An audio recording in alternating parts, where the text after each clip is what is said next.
Assalamualaikum warahmatullahi wabarakatuh. Alhamdulillahilladzi an'amana bi ni'matil iman wal islam wa nusalli wa nusallimu ala fadilina sayyidina Muhammadin wa ala alihi wa sahbihi ajma'in wa man tabi'ahum bi ihsan ila yaumil din, amma ba'd.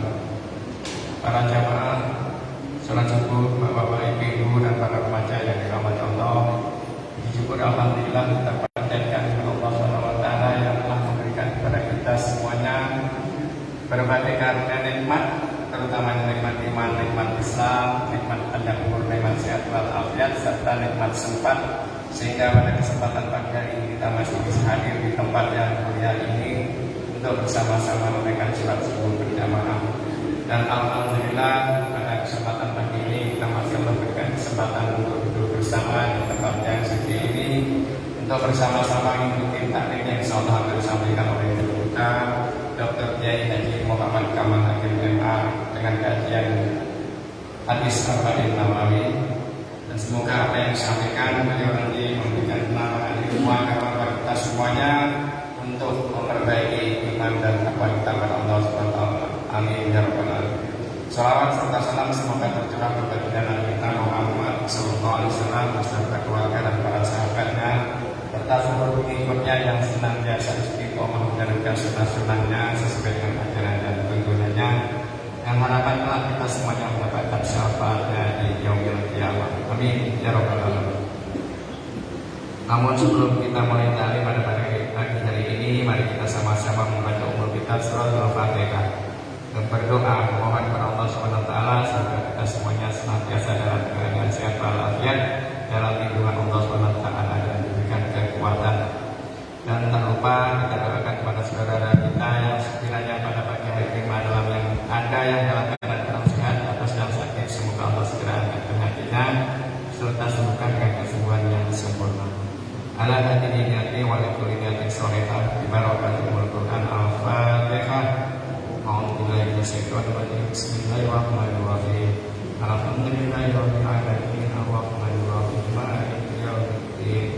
Iyyaka na'budu wa iyyaka nasta'in ihdinas siratal mustaqim siratal ladzina an'amta 'alaihim ghairil maghdubi 'alaihim waladdallin. Seperti biasa Ustaz, nanti di ujung kali mohon sediakan waktu bagi jamaah yang ingin bertanya. Terima kasih. Wassalamualaikum warahmatullahi wabarakatuh. Bismillahirrahmanirrahim. Assalamualaikum warahmatullahi wabarakatuh.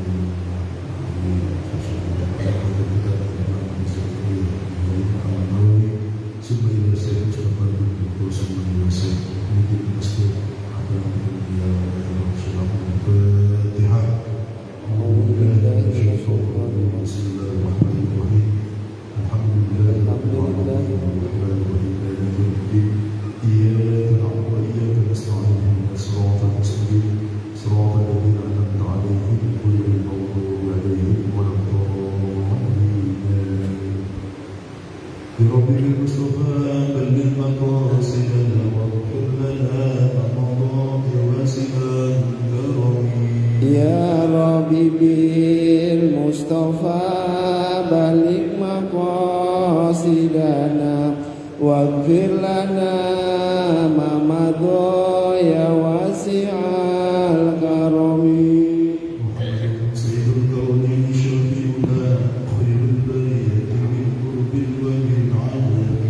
Ya Rabbi bil Mustafa balik maqasidana waghfir lana ma madha ya wasi'al karami.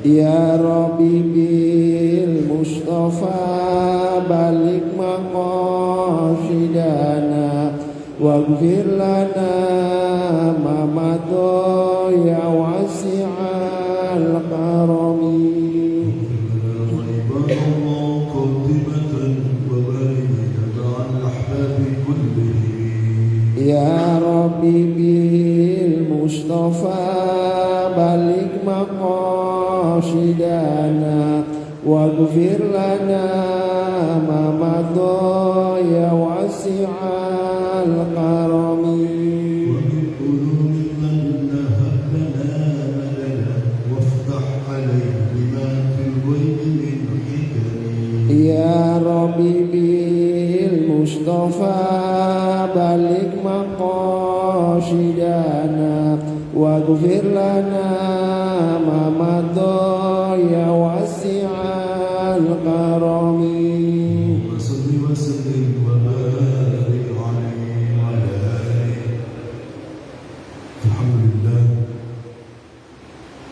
الحمد لله الذي بنعمته تتم الصالحات وبرحمته تنال الخيرات والبركات.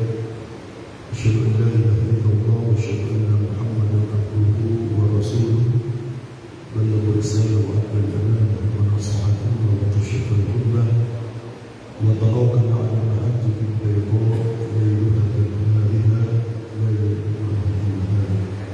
اللهم صل وسلم على سيدنا محمد وعلى آله وصحبه وسلم تسليما كثيرا. اللهم علمنا بما علمتنا وعلمنا ما ينفعنا وارزقنا علوما تنفعنا. اللهم فقهنا في الدين وعلمنا التأويل. اللهم أغننا بالعلم وزدنا بالحلم وأقمنا بالتقوى وجنبنا بالعافية. وبعد para jemaah Masjid Baitul Husna yang dimuliakan oleh Allah Subhanahu wa taala. Syukur alhamdulillah pada pagi hari ini kita dapat melaksanakan salat subuh secara berjamaah serta melaksanakan taklim rutin mingguan pada kesempatan ini pada hari Sabtu. Semoga seluruh ibadah kita, salat kita, zikir kita, dan apa yang kita lakukan ini membuat iman dan membantu apa yang kita lakukan. Salam dan salam kepada Rasulullah Muhammad sallallahu alaihi wasallam. Baiklah, sebelum memulai kita al-Waqi'ah Syarah Arba'in Nawawi, ini merupakan pertemuan pertama kita setelah Ramadan atau dalam suatu Syawal. Saya secara pribadi mengucapkan kepada Allah mengucapkan salih amal kullu amin wa antum bi khairin ya Allah wa iyyakum bil khairin wal kabirin wal makruhin. Semoga seluruh rangkaian ibadah kita pada bulan suci Ramadan yang lalu diterima oleh Allah Subhanahu wa taala dan bisa kita lanjutkan dalam 11 bulan ke depan sehingga kita menjadi hamba-hamba Allah yang muttaqin, yang bertakwa kepada Allah Subhanahu wa taala. Baiklah para jemaah yang dimuliakan oleh Allah Subhanahu wa taala, pada hari ini kita akan membacakan al-Waqi'ah Syarah Arba'in Nawawi. Waktu kita pada hadis yang ke-17 dalam catatan yang saya. Bismillahirrahmanirrahim. Al-Hadithu As-Ashar. Hadis yang ke-17.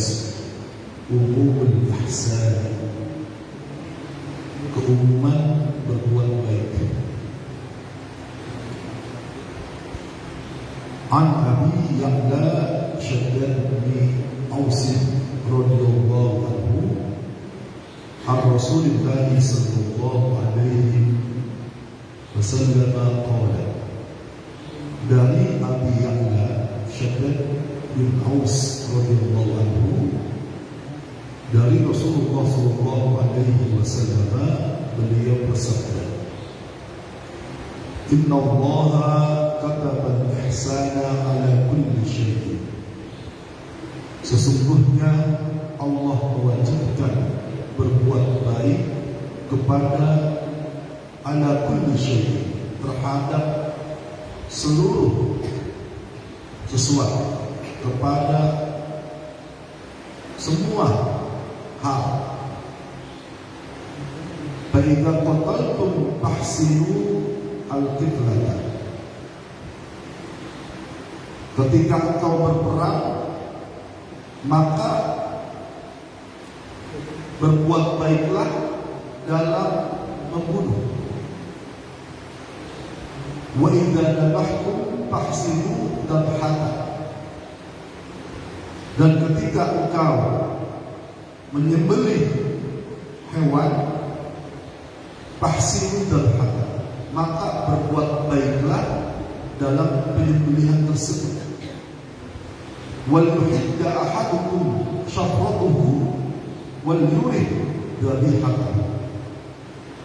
Dan hendaklah kalian menajamkan goloknya, alat untuk memotong tadi, agar hewan sembelihan itu merasa nyaman. Rawahu Muslim. Hadis rawahu Muslim.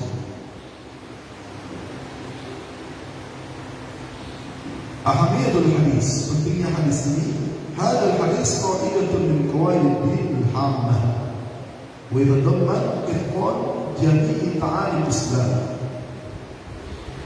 Hadis ini merupakan salah satu kaidah cara dalam beragama yang penting, yang memuat di dalamnya ajaran Islam.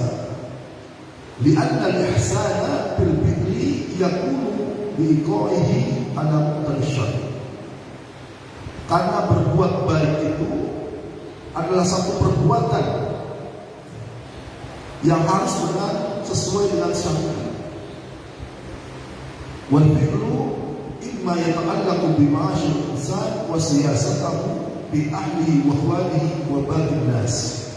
Baik tindakan tersebut yang berhubungan dengan kehidupan manusia, wa siyasatuhu, dan juga siasatnya, politiknya, bi ahlihi, baik bersama keluarga dalam hubungan berkeluarga, wa ikhwani, bersaudara, bertetangga, wa baqin nas, dan kepada seluruh manusia.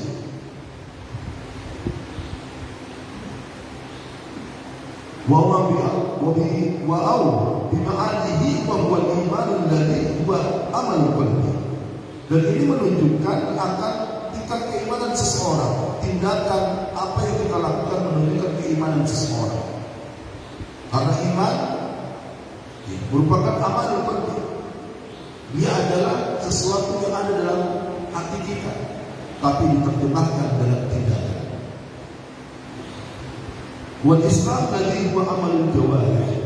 Dan Islam adalah tindakan yang terlihat. Jadi seorang yang mukmin harus dibuktikan dengan perilaku, dengan perangai yang menunjukkan akan keimanannya.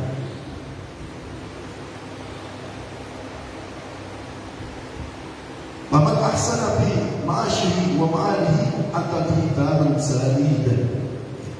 Maka barang siapa yang berbuat baik dalam kehidupan dunianya maupun dalam kehidupan akhiratnya, maka dia akan mendapatkan hal yang sempurna. Baik, kita selalu berdoa, Rabbana atina fid dunya hasanah wa fil akhirati hasanah. Kita selalu berharap akan kebaikan Allah berikan pada kita, baik di dunia maupun di akhirat.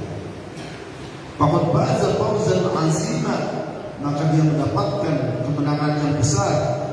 Minas su'ada bidarain insyaallah ta'ala.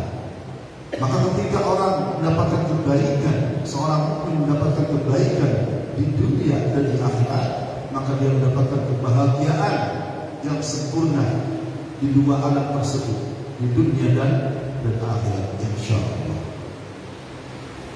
Fiqhul hadis wa ma yurshidu ilaihi. Petunjuk, pelajaran yang bisa kita cerna, yang bisa kita kita ambil daripada hadis ini. Yang pertama adalah wujubul ihsan, kewajiban untuk berbuat baik.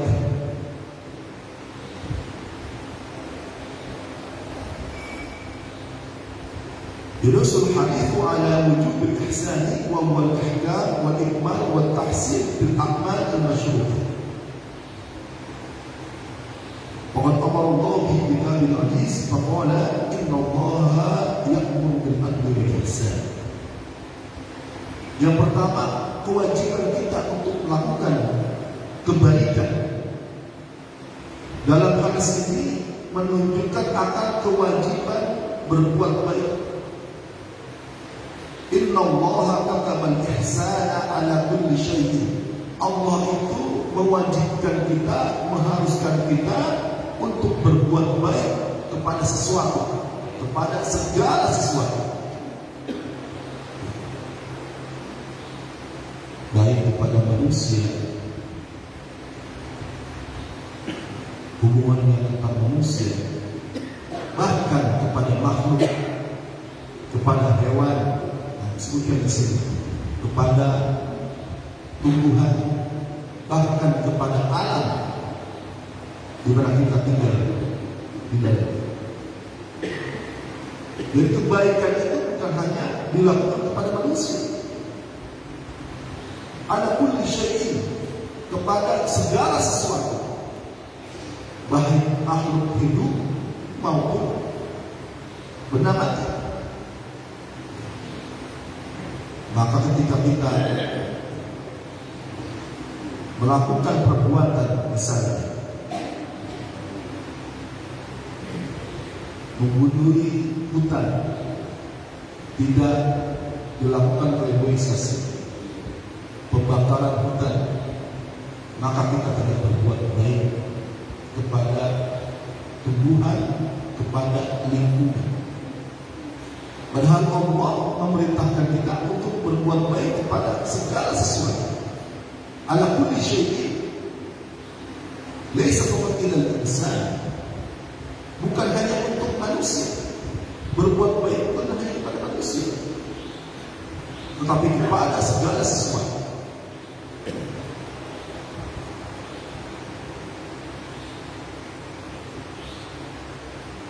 Yaitu dengan berhukum, menyempurnakan, memperbaiki dalam perbuatan syariat. Dan Allah telah berfirman dalam Al-Quran, sesungguhnya Allah, inna Allah ya'muru bil adli wal ihsan. Sesungguhnya Allah memerintahkan kepada kita untuk berbuat adil dan berbuat kebaikan. Maka berbuat baik adalah ajaran agama kita.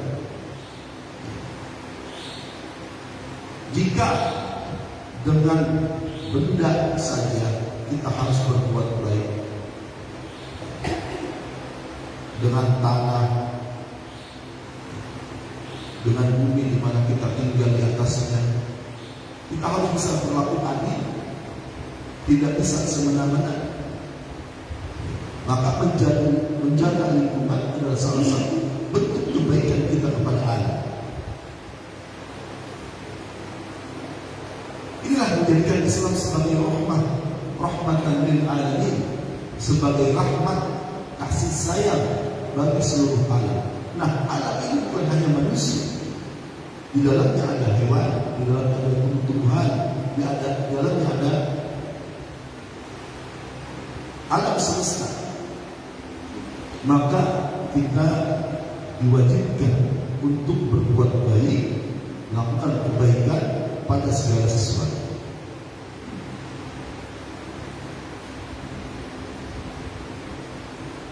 Kemudian disebutkan di sini, "Fa qatatum fahsinul qiblata."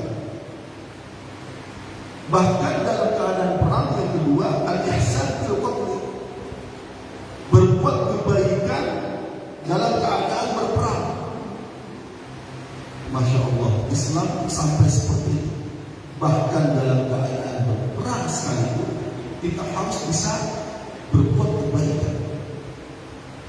Padahal perang bisa menghilangkan nyawa, menghancurkan apa yang ada, tetapi tetap harus berbuat kebaikan. Wa huwa tahsin haqiqatul qatli bi alatin hadah. Jadi ketika berperang harus menggunakan alat. Kalau ada bunuh, ya, dengan pedang-pedangnya harus tajam. Jadi ketika berduel, ya, akan langsung mengenai musuh. Sebisa mungkin dengan alat tersebut akan segera mematikan musuh. Itu ketika perang secara langsung. Maka alat ini harus bisa mematikan dengan segera. Wa yakunu bil isra' fi qatl an-nufus allati tubahu qatluha ala ashal al-wujud. Maka ketika dibolehkan kita berperang dengan musuh kita, maka itu adalah al-isra', mensegerakan untuk hilangnya nyawa.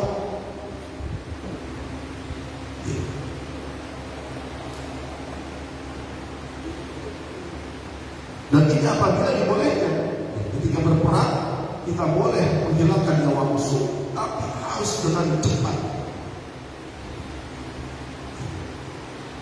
Tentu kalau berperang dengan pedang, dengan tombak, gitu, maka ketika dengan pedang sebisa mungkin mengenai sesuatu yang langsung membuat seseorang akan langsung tewas. Ya, biasanya buruk. Ya. Ketika terkena langsung lehernya, langsung tewas. Kalau tombak langsung kepada, ya, arah jantungnya, gitu. Bahkan dalam keadaan perang sekalipun, Islam mengajarkan kita agar berbuat baik dalam berperang. Jadi tadi apa? Al-Isra', mempercepat, memperbagus, ya, menghilangkan nyawa musuh, bukan disiksa. Penyiksaan itu bukan ajaran agama Islam.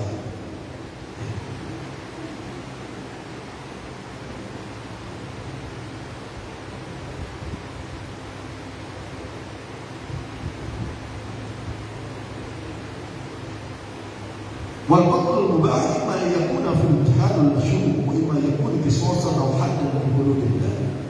Maka ketika berperang atau membunuh yang dibolehkan dalam syariat, baik itu dalam peperangan maupun dalam hukum qisas, maka harus mengikuti perintah Allah.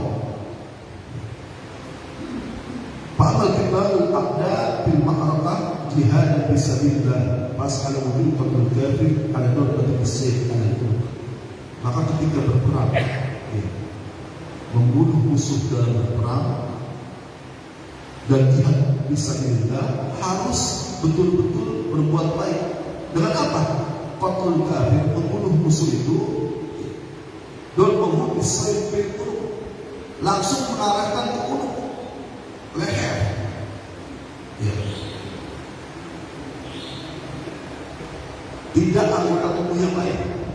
Kalau anggota tubuh yang lain, ya, mungkin arahnya langsung ke jantung atau ke leher.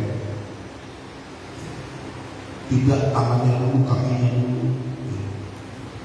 Itu menyakitkan. Islam tidak mengajarkan itu. Jadi langsung ke arah di mana ketika dihilangkan, ya, anggota tubuh tersebut langsung tewas.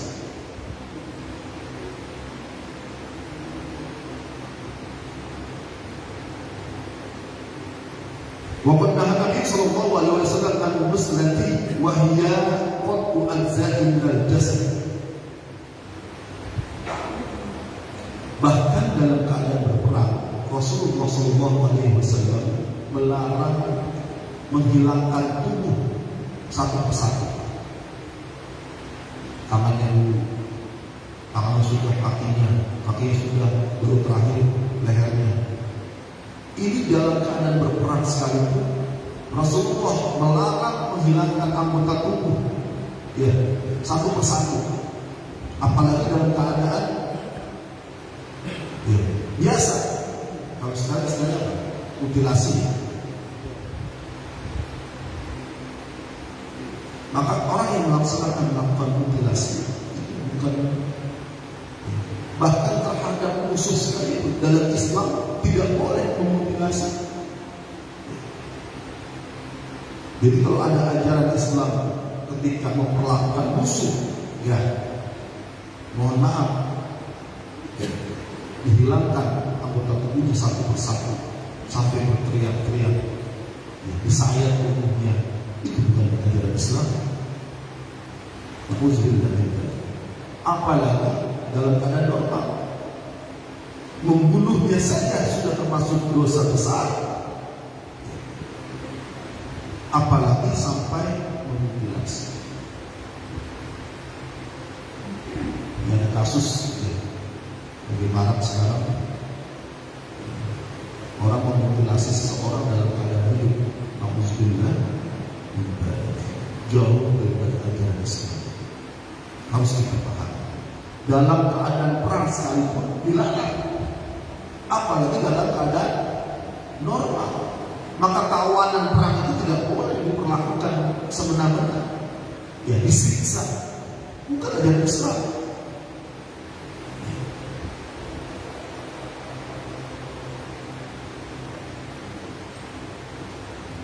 Wabi Sahih Bukhari Nabi Sallallahu Alaihi Wasallam naha anil musnadi. Ini dalam riwayat Imam Bukhari disebutkan, ya, dari Imam Bukhari dalam Sahih Bukhari, riwayat Imam Ahmad dan Abu Dawud, bahwa Rasulullah Sallallahu Alaihi Wasallam melarang menghilangkan anggota tubuh satu persatu dalam peperangan. Dalam peperangan saja tidak boleh, apalagi dalam keadaan normal.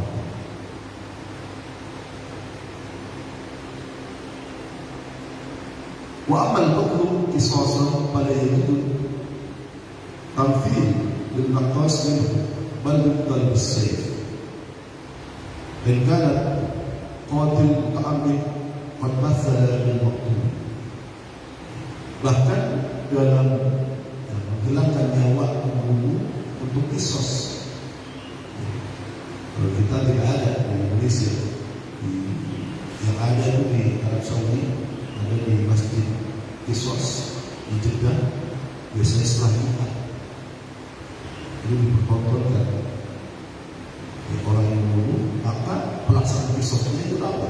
Bisa dengan pedang al-wujud. Jadi sekali tebas langsung dinding, langsung tewas.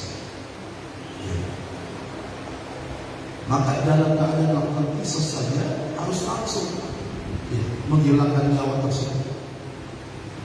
Ini sebenarnya apa? Qisas itu adalah preventif.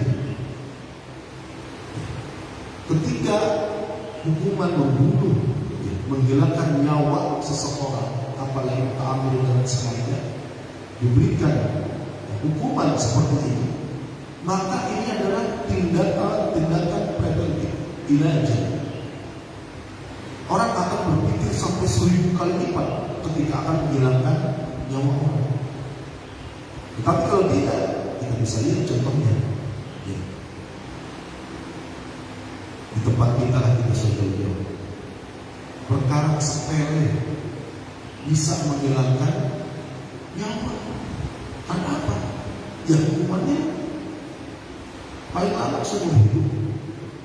Seumur hidup awal saya kira seumur hidup sampai dia mati. Ternyata tidak. Kalau membunuh umurnya 20 tahun, maka seumur dia hidup dia 20 tahun. 40 tahun dia sudah bebas. Belum lagi tambah remisi. Ya, setiap Idul Fitri dipotong berapa bulan, setiap Agustusan dipotong lebih sedikit. Ya. Maka tidak menimbulkan efek jerah.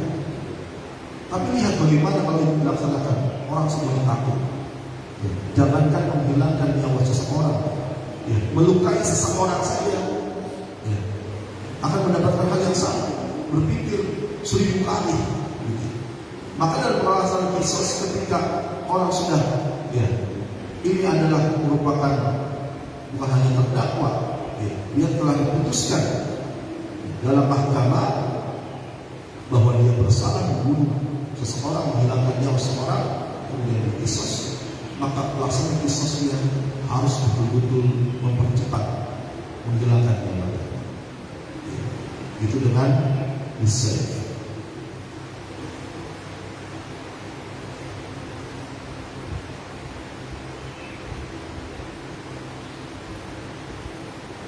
Kemudian mu'amal qatlu haddan lil kufri faksar ulama ala qarahil islah bihi aidan sawakan kufur asli lirajul al-islam. Demikian juga ketika menetapkan hukuman mati bagi orang kafir sekalipun atau memerangi orang kafir, itu tidak diperbolehkan. Para ulama bersepakat tidak boleh menghilangkan anggota tubuh satu persatu, apalagi jarinya dihilangkan, kemudian sampai terus sedikit demi sedikit, itu nggak boleh, cukup menyiksa. Dan kalian perang saja harus langsung selesai, biar musuh langsung tewas, langsung mati. Nggak boleh melakukan tindakan penganiayaan sampai hilang nyawa seseorang.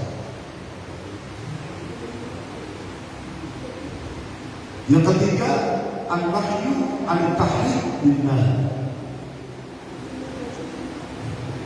Yang selanjutnya adalah larangan untuk membunuh dengan api, dengan cara membakar.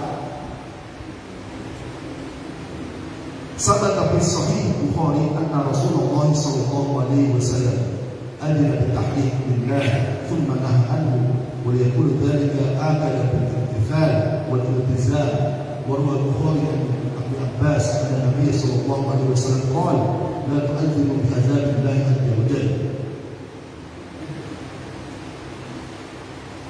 Dalam hadis dari Sahih Bukhari bahwasanya Rasulullah SAW awalnya itu membolehkan membunuh dengan membakar awalnya, tetapi setelah itu nahan, setelah itu melarangnya, tidak boleh, karena itu menyerupai akan apa? Al-intizar bi azabillah, dengan azab Allah.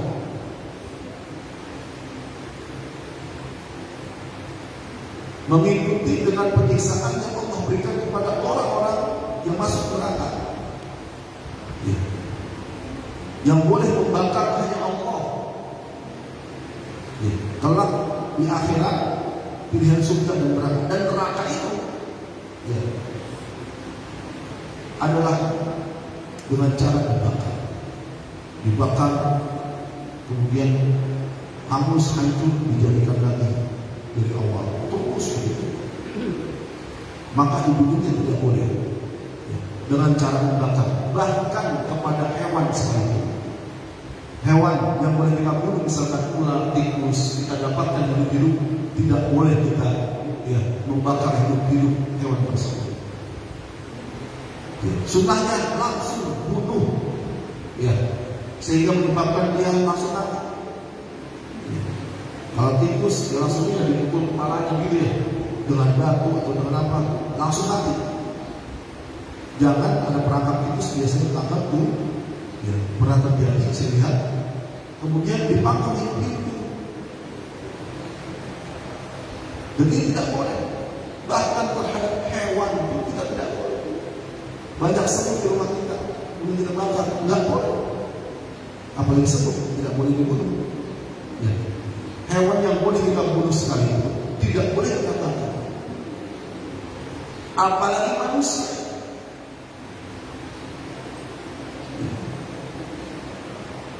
Bagaimanapun dia jahatnya, perilaku apapun yang dia lakukan, kemarahan kita tidak boleh melanggar syariat.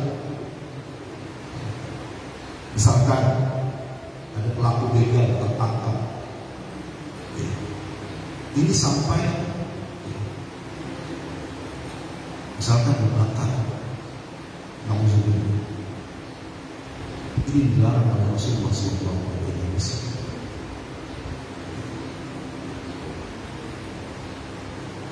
Wanahi al-tahrim di Islam yashmalu al-hayawanat wal-haram. Dan larangan untuk membakar ini, ya, membunuh dengan cara membakar ini bukan hanya kepada manusia, bahkan kepada hewan sekalipun. Kalajengking, ular, tikus biasa ada, itu tidak boleh kita bunuh secara cepat. Ya, ada dalam tikus tertangkap sudah dipukul saja. Ya, bagian mana langsung dia mati. Jangan dipukul dari lututnya, itu penyiksa. Langsung dipukul saja. Biasanya di bagian kepala. Ya. Dan tidak boleh membakar.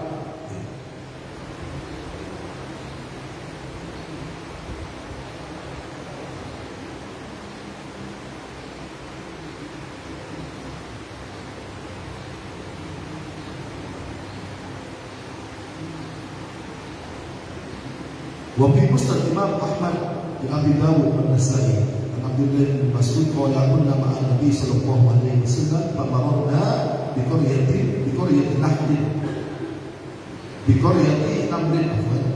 qad ahriqat fa qala Nabi sallallahu alaihi wasallam innahu la yabghi illa syai'un illa billahi. Dalam satu hadis diriwayatkan bahwa Rasulullah SAW dan para sahabat sedang berjalan, kemudian melihat, ya, bekas rumah semut dalam keadaan terbakar, dan Rasulullah mengenal, dan beliau bersabda, dan tidak boleh, innahu la yabghi lil bashar, tidak boleh seorang manusia mengazab, memberikan, menganiaya bi'adzabillahi ta'ala, dengan bentuk penyiksaan yang Allah lakukan. Yang berhak untuk membakar adalah Allah. Tidak boleh. Apalagi hewannya ini, hewan yang tidak boleh. Yang boleh saja dibunuh, tetap tidak boleh dibakar dengan cara yang lebih baik. Kemudian yang keempat, an-nahyu an sabdul bahari, huwa tubahsul bahima summa darabahu bin nabi wa tahum hatta tamut.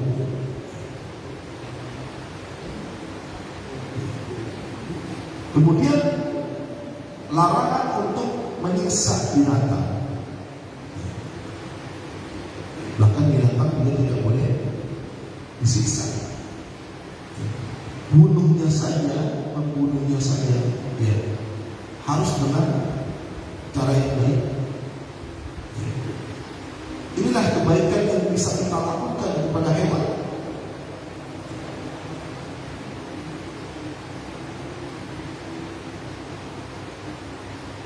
Kemudian al-tahrim al-bihadu syai' fihi ruh qardan, wa huwa alladhi yurma fihi bisihab atau yaqtuluna hadahan. Tidak boleh menghilangkan nyawa atau membunuh sesuatu sebagai target. Ya. Yaitu dengan apa? Bisihab, dengan panah. Ya. Ada tikus gitu ya. Dia diikat, kemudian bicara dengan dipanah. Nggak bisa kemana-mana. Beda dengan berburu, ya, berburu dia dalam keadaan bebas. Maka ketika memanah ini, ya, dibolehkan tadi Bismillahirrahmanirrahim, dia tebak, ya, sampai kena. Kalau dia belum, hewan tersebut belum mati, segera disembelih. Kalau sudah mati pun itu, ya, dengan Bismillah dia dihantam. Tetapi kalau dijadikan target dia, ya, dia diam kemudian dipanah, itu tidak. Sadisan al-ihsan bitabil bahari. Selanjutnya adalah berbuat baik ketika menyembelih hewan korban. Nah, karena sebentar lagi kita akan masuk Idul Adha. Maka ketika berbuat baik kepada hewan korban ini, ya, mobil Islam ada yaltazimu bihal muslim inda dhabhi wa hiya bimajmu'atiha tanzidul amal ihsan wa rifq. Bahwa dalam Islam itu ada adat yang harus dilakukan oleh setiap muslim, ya. Bahkan dalam penyembelihan sekalipun harus dilakukan dengan apa? Dengan baik, warif, ya, lembut, ya. Wabidzalika yuhadduna syafra. Maka yang namanya menyembelih hewan kurban pertama, ya, harus dengan, ya, alat golok itu yang sangat tajam, ya. Apalagi sapi gitu, atau domba yang banyak bulunya itu kalau tidak tajam, yang menyembelih berat tarikannya, yang disembelih hewan juga tersiksa. Ya. Maka oleh karena itu, yang pertama itu alatnya harus betul-betul tajam. Ya. Kalau bisa, ya bukan hanya kertas, ampas dilempar, ya, langsung bisa putus gitu. Itu saking tajam. Yang paling mudah ya kertas lah. Kertas. Maksudnya kalau yang biasa jagal ya, untuk hewan kurban itu punya golok khusus, dan itu tidak digunakan kecuali untuk menyembelih biasanya. Untuk menjaga ketajamannya, maka harus benar-benar tajam.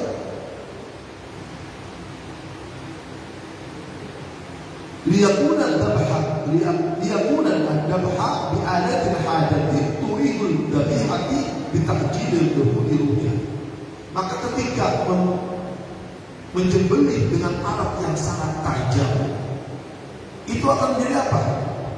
Membuat nyaman, ya, hewan kurban tidak merasa tersiksa, ya. Sekali, ya, tarikan putus, ya, langsung, ya, tewas, jadi langsung mati. Ini banyak yang, apalagi banyak video-video yang viral gitu ya, dipotong tapi nggak tajam atau belum selesai, kemudian ditinggalkan, ternyata masih lari itu. Ya. Itu menyiksa hewan-hewan. Maka harus dipastikan alatnya betul-betul tajam, gitu.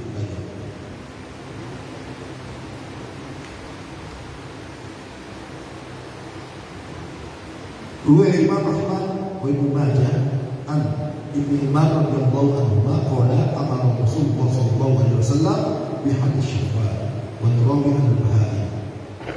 Dalam hadis riwayat Imam Ibnu Majah dan Imam Ahmad, bahwasanya Rasulullah sallallahu alaihi wasallam memerintahkan untuk menajamkan golok, ya, untuk menyembelih kurban, ya. Khususnya, ya, disembelih kurban kalau Idul Adha itu kurban. Kalau yang biasa harian, yang membunuh apa? Menyembelih hewan ternak, ya. Itu dalam keadaan seperti ini, ya, setiap hari ada sapi, ada kambing, ayam, ya, itu betul-betul dengan alat yang tajam.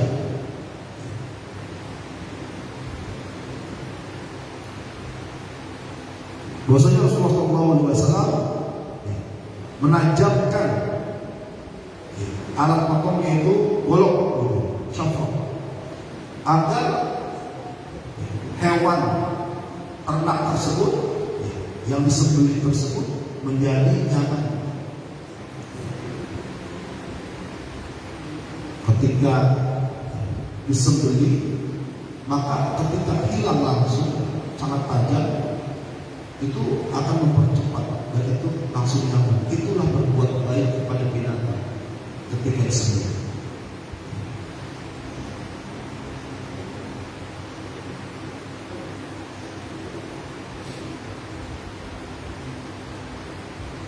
Dan selanjutnya ya bisa juga dalam hal ini berbuat baik dalam rangka sembelihan, tidak menyatukan antara yang disembelih dengan yang baru disembelih. Jangan sampai hewan yang baru disembelih di sampingnya itu terlihat yang disembelih itu langsung mati, tapi yang sampingnya langsung stres. Wah, saya kan seperti itu, maka dipisahkan dulu, dijauhkan dulu. Ya. Dan itulah berbuat baik kepada hewan sembelih.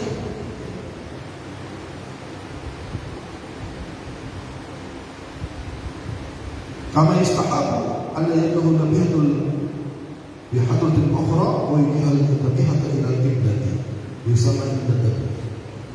Maka juga menyembelih hewan sembelihan ini silahkan juga menghadap kiblat. Gitu. Sama ketika kita menyolatkan mayit, gitu ya, kepalanya sebelah utara ya, kaki sebelah selatan menghadap kiblat. Ya, itu paling bagus, mustahab. Tapi kalau keadaannya susah, ya, keadaannya susah, dibolehkan. Misalkan ini hewannya susah sekali sampai tidak bisa dikendalikan, begitu ya, ya sudah, bismillah. Tapi selagi bisa hadapkan dia, itu menjadi lebih baik.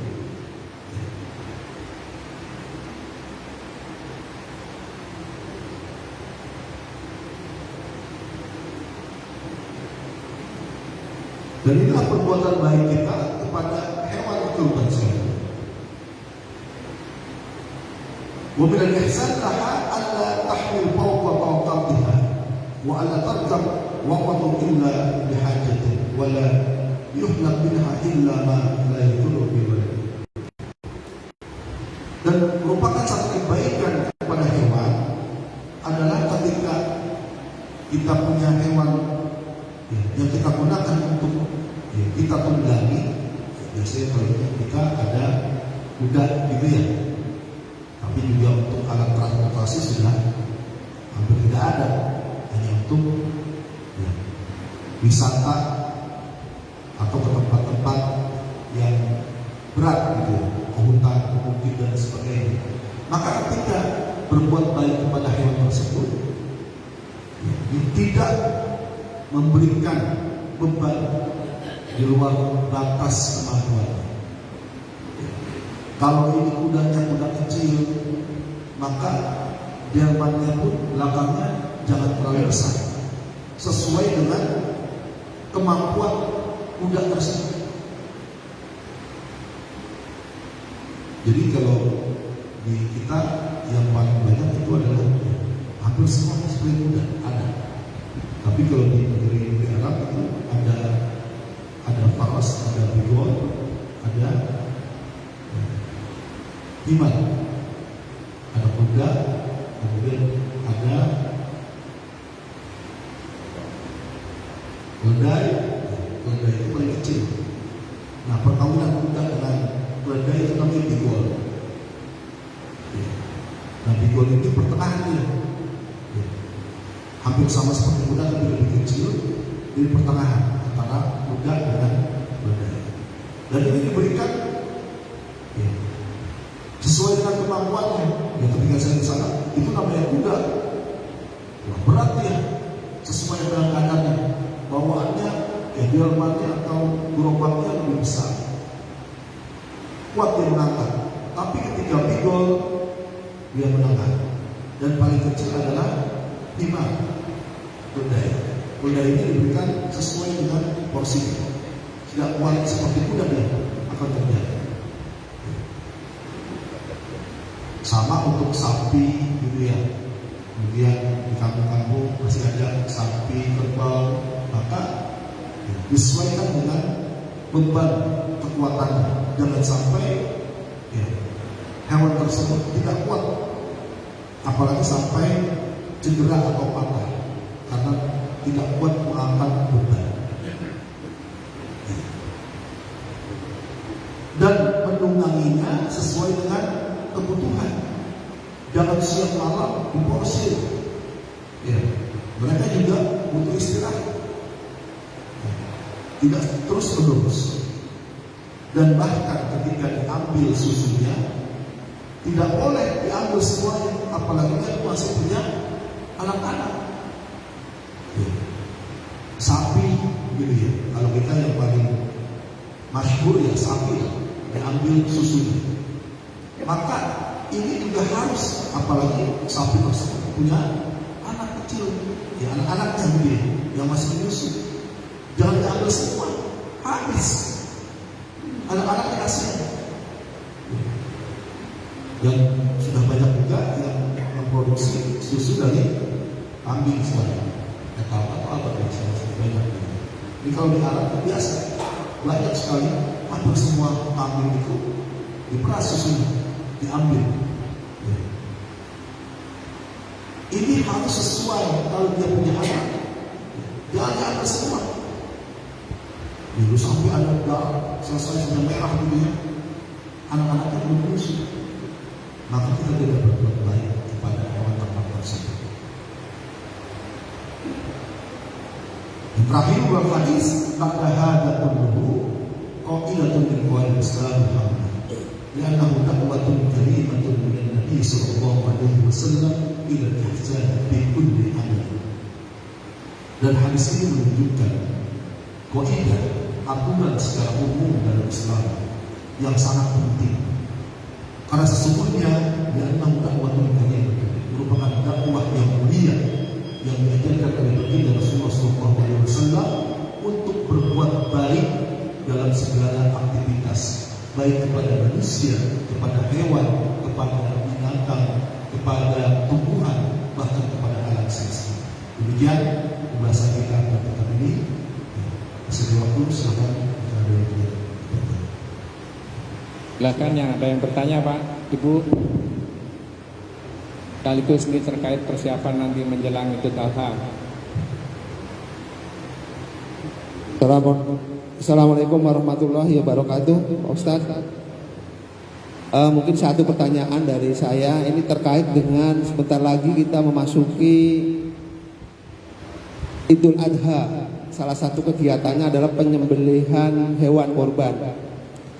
Seperti disebutkan bahwa tadi cara-cara yang baik untuk menyembelih paling tidak ada 4. Yang pertama adalah menajamkan pisaunya, tidak diperlihatkan oleh hewan yang akan dikorbankan, dipotong oleh ahlinya dengan cara yang baik, mengasah tidak di depan hewan. Nah, kadang-kadang yang masih agak mungkin terjadi karena keterbatasan tempat, Pak Ustadz. Jadi walaupun kita tidak menyembelih di depan hewan yang masih hidup, tapi mungkin hewan yang masih hidup waktu akan disembelih melihat hewan yang sudah dipotong, tapi karena jaraknya walaupun tidak di depannya masih agak jauh, tapi mungkin terlihat. Itu bagaimana sebaiknya supaya hewan itu kita hindari. Kalau melihat kan mungkin sama juga ya, seperti dipotong atau setelah dipotong. Mungkin itu pertanyaannya, mungkin ada saran dari Pak Ustadz. Terima kasih. Wassalamualaikum warahmatullahi wabarakatuh. Waalaikumsalam warahmatullahi wabarakatuh. Jadi saya coba menjawab bahwa al-ihsan bil ini salah satunya digunakan agar tidak memperlihatkan sembelihan atau yang setelah disembelih kepada hewan yang akan disembelih.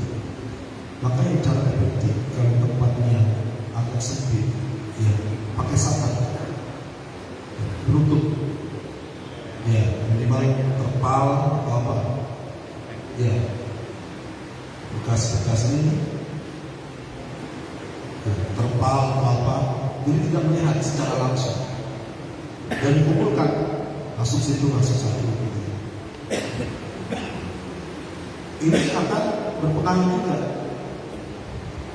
Daging kurban yang ketika kurban itu, ya, hewan kurban disembelih, dia nyaman, maka dagingnya sangat enak, manis, tidak bau, tidak cepat busuk gitu ya. Tapi kalau hewan ini stres, ya, itu juga berpengaruh pada kualitas dagingnya. Maka cara yang bisa dilaksanakan ketika untuk menjauhkan atau menghalangi penglihatan hewan yang akan dikurban dengan hewan yang sudah dikurban atau akan dikurban, maka ditutup ya, dengan terpal, dengan bekas backdrop gitu ya, agar ada sadar, ada penghalang ya, ada penghalang sehingga ya hewan yang akan disembelih tersebut ya tidak melihat, walaupun terdengar juga tidak. Kemudian hindari kedua keramaian. Ini biasanya banyak yang ingin melihat, apalagi anak-anak gitu ya. Hindari itu karena itu membuat stres ya hewan kurban. Maka diberikan jarak, orang yang mau melihat itu dengan panitia diberi jarak ya, agar tidak berkerumun. Apalagi yang disembelih sapi gitu ya, sapinya sapi limosin misalnya besar, dikunjungi, ditonton ya, stres. Itu banyak terjadi. Kenapa hewan kurban sampai ya berontak dan kabur? Karena sebelum dilaksanakan penyembelihan, dia dalam keadaan stres. Kalau sudah stres, apapun bisa terjadi. Jadi yang bisa dilaksanakan tadi ya, dalam bentuk ya, memberikan penghalang antara hewan yang akan disembelih dan akad yang sudah disembelih ya. Dan jangan sampai terlihat darahnya, jadi agak sedikit dijauhkan gitu. Kalau sudah masuk nanti seperti masuk ruangan gitu ya. Ini lebih baik buat hewan tersebut. Yang kedua, hindari kerumunan. Bagi masyarakat atau anak-anak khususnya biasanya yang ingin melihat, berikan jarak dari sana saja. Ya, kasih penghalang, ada panitia yang jagain. Jangan dikerumuni di tengah-tengah. Ya. Dan caranya juga harus baik. Cara menjatuhkan sapinya lebih baik memang ada ahlinya. Itu satu orang juga bisa ya, kalau ahlinya. Tapi kalau kita modal ya bisa menjatuhkan saja, ditarik kiri kanan, buntutnya ditarik pakai tampang, jatuh bangun lagi karena tidak ahli dalam hal itu, maka itu menyiksa dan menyakitinya ya. Jadi bukan hanya ahli dalam penyembelihan juga, ketika menjatuhkan ya hewan kurban juga ada tekniknya. Kalau kambing sih tidak masalah. Yang masalahnya adalah sapi, apalagi kerbau yang tenaganya sangat kuat, begitu ya. Maka ada tekniknya tuh. Nah, ada ahlinya dulu, tapi yang biasanya kalau yang sudah ahlinya gampang saja. Ya, biar beberapa orang bisa jatuhkan dan langsung bisa disembelih. Demikian pembawaan besar. Ya. Ada lagi sama? Bang Sintat langsung tutup saja dengan doa. Mudah-mudahan apa yang sampaikan dengan pelajaran buat kita semua. Baik, waktu sudah cukup berkat dan selamat berkegiatan di sini. Mari kita tutup dengan seluruh Fatihah, kita berdoa semoga apa yang kita pelajari hari ini dari hadis untuk berbuat baik kepada segala sesuatu, kepada orang, kepada manusia, kepada hewan, kepada binatang, kepada tumbuh-tumbuhan dan alam semesta, kita bisa berbuat baik semuanya menjadi rahmat untuk semuanya. Alhamdulillah,